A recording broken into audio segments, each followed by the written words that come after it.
Okay, naturally, where we are situated, where we're sitting right now in this particular room in the city of Dimona.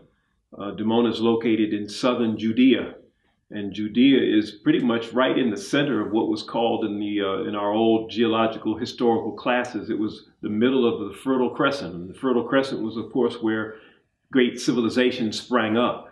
The Jordan Valley is right in between the great Mesopotamian region, the Sumerian civilization, the area that Abraham did come from. And of course, in the southern portion of the crescent, you have the Nile Valley.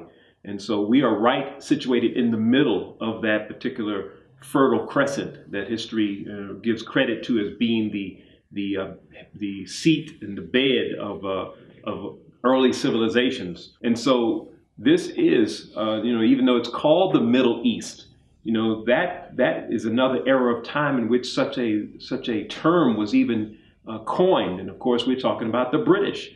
And so that's a relatively new, that's a very, very new and contemporary designation.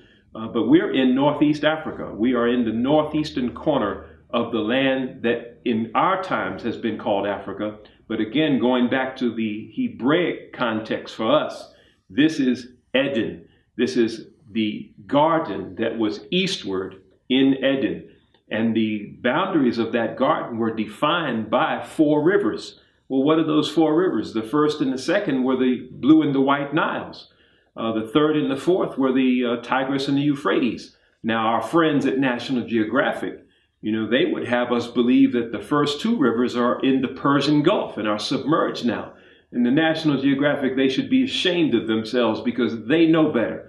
They'll use the scriptural references to document that the Tigris and the Euphrates were the 3rd and the 4th rivers. But then when they want to identify what these first 2 rivers were, they don't use any scripture references whatsoever, because they refer specifically to rivers that compass or encompass the lands of Ethiopia. And they know then that they would have to acknowledge the Africanness and the dark-skinned nature of the peoples of antiquity in these regions here. We're in Northeast Africa. The peoples of this land in antiquity, all of those who descended from the Abrahamic tradition and adhered to those traditions, they were hands down African people. It's not even a subject open for debate. Of course, again, National Geographic would have us to believe that the only time that they give us credit for Black people ruling in ancient Egypt was a 70-year period when the Nubians conquered ancient Egypt, and they only were able to accomplish that by virtue of mimicking ancient Egyptians. And they do this because they know that they have to draw the line for where the blackness began and ended.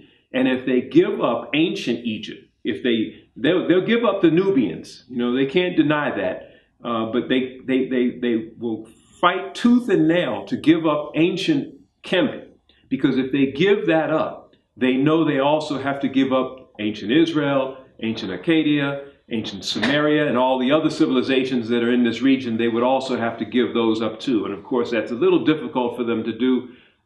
They will fight tooth and nail to draw the line at what is now Nubia.